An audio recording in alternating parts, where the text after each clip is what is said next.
जय हिंद दोस्तों। मैं हूं अंकुर त्रिपाठी और आप देख रहे हैं हमारा YouTube channel the Tripathi real talks. दोस्तों, आज हम बात करने वाले हैं रिजर्वेशन के ऊपर। अभी कुछ दिन पहले हमारे सुप्रीम कोर्ट ने एक डिसीजन दिया जिसको लेकर कई जगह भारत बंद का भी और स्ट्राइक का भी ये सारा मामला चलता रहा। तो उसी मुद्दे पर आज मैं वीडियो लेकर आया हूं कि ये क्या डिसीजन था, क्या मुद्दा था, किन लोगों ने डिसीजन दिया, कितनी मेजोरिटी के साथ ये डिसीजन माना गया और अब स्टेट गवर्नमेंट क्या कर सकती है, किससे इसको फायदा मिल सकता है, किन किन लोगों को फायदा मिलने की उम्मीद है और क्या क्या शर्तें रखी गई हैं। तो आज हम इसके बारे में बात करते हैं। तो दोस्तों, ये जो डिसीजन दिया गया है सुप्रीम कोर्ट की तरफ से, ये डिसीजन दिया गया है with a majority of the 6:1। मतलब 6 लोग एग्री थे और एक जना एग्री नहीं था। अब जो उस बेंच में जो जजेस बैठे हुए थे, मैं उनके नाम भी बता देता हूँ आपसे। सबसे पहले थे हमारे CGI chief justice of India Chandrachud साहब।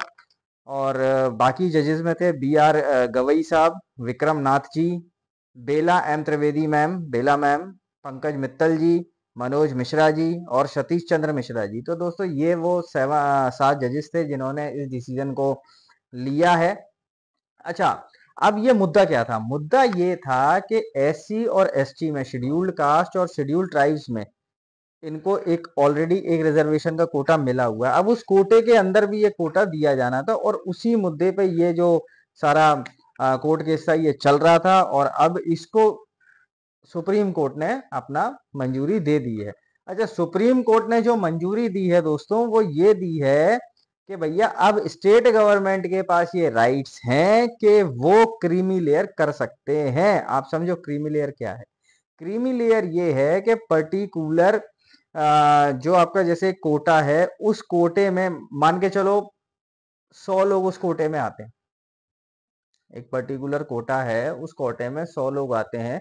अब 100 में से 30 लोग ऐसे हैं जिससे उन 30 लोगों को उस कोटे से फायदा मिल गया, लेकिन अभी भी 70% बचे हुए हैं ना दोस्तों। तो ये जो क्लासिफिकेशन होता है, ये मेरे ख्याल से क्रीमी लेयर होता है। अगर मैं गलत हूं तो मेरे दोस्त प्लीज कमेंट सेक्शन में आके मुझे बताइएगा। अच्छा, सुप्रीम कोर्ट ने ये जो डिसीजन लिया, ये इसलिए लिया है जिससे कि जो नीडी हैं उन लोगों को फायदा मिल सके। देखिए, जो शेड्यूल कास्ट है इसमें तो एन नंबर ऑफ कास्ट आती हैं। अच्छा, एन नंबर ऑफ कास्ट आती हैं, तो उन कास्ट में कुछ कास्ट आज भी ऐसी हैं जो अभी भी वास्तव में पिछड़ी हुई हैं और उनको आगे लाना जरूरी है। और उनके उनके उनके फायदे के लिए, उनको आगे लाने के लिए ये डिसीजन दिया गया है। ठीक है भाई। अब इसमें गवर्नमेंट, इसने सुप्रीम कोर्ट ने कुछ रूल्स भी रखे हैं कि स्टेट, ऐसा नहीं कि स्टेट गवर्नमेंट ऐसे ही मुंह उठा के और सारा कोटे के अंदर कोटा बना देगी और किसी पर्टिकुलर एक पर्टिकुलर कास्ट को फायदा दे दे। भाई देखो, होता है ना, हमारे हिंदुस्तान में ये चीज जरूर होती है कि अगर कोई रूल बनाया जाता है ना, तो उसको अपने फायदे के लिए कैसे यूज किया जाए, उसके लिए जुगाड़े हमारे देश में पहले निकल जाती हैं। तो इस चीज को ध्यान में रखते हुए सुप्रीम कोर्ट ने कुछ रूल्स बनाए हैं। अच्छा, रूल्स क्या हैं वो मैं आपको एक बार पढ़ के सुना देता हूं। पहला है कि state government can make the rule but on the basis of but on the sub base of सब कैटेगरी इज जेन्युइन। कि जो उसका आधार होना चाहिए वो एकदम पुख्ता होना चाहिए। सुप्रीम कोर्ट रूल तो बना सकता है, लेकिन उसका जो आधार है वो एकदम पुख्ता होना चाहिए। ठीक है जी। अच्छा, दूसरा है कि in schedule caste no particular caste can get the 100% reservation.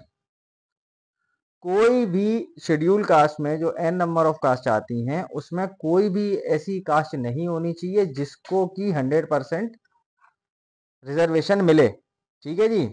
और तीसरी इन्होंने जो रूल रखा है कि for finalizing the quota of any caste, मतलब जैसे एस सी एस टी में एन नंबर ऑफ कास्ट है, तो उसमें हर कास्ट का एक कोटा होता है।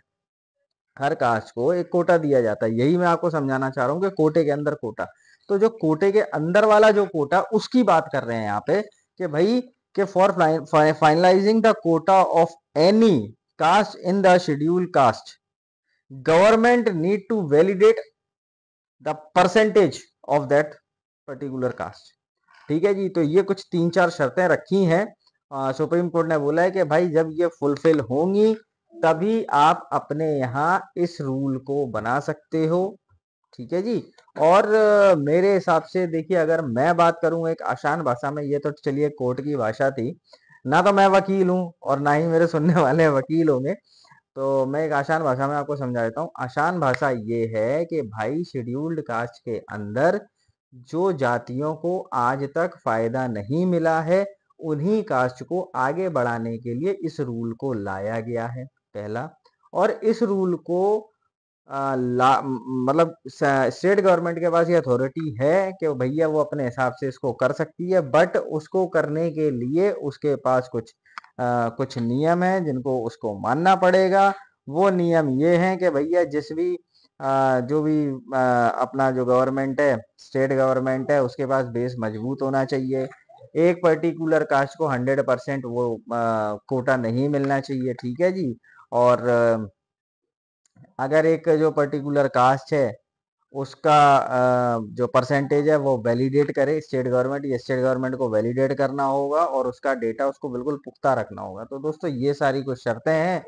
और मेरे हिसाब से ये देखिए, अगर मैं एक आम इंसान की तरीके से बात करूं, तो अगर मैं आम इंसान की तरीके से बात करता हूं, तो दोस्तों ये जो रूल है, ये इससे काफी सारी लोगों को, काफी सारी कास्ट को फायदा मिलेगा और ये आना चाहिए। मैं जानता हूं कि मेरे सुनने वाले कई लोग इससे मेरे इस थिंकिंग को अपोज भी कर सकते हैं, तो भैया अगर ऐसा है तो आप कमेंट सेक्शन में आके बता दीजिएगा, कोई दिक्कत नहीं है, ये अपनी अपनी थिंकिंग है। बाकी और अगर इसके बारे में आपको डिटेल जानना है तो भैया प्लीज मेरे को एक बार इंस्टाग्राम पे पिंग कर दीजिएगा। मिलता हूँ आपसे अगर आज की ये वीडियो आपको पसंद आई हो तो इस वीडियो को ज्यादा से ज्यादा लाइक कीजिए, मेरे चैनल को सब्सक्राइब कीजिए। मिलता हूँ आपसे नेक्स्ट वीडियो में। Till then, good night and जय भारत।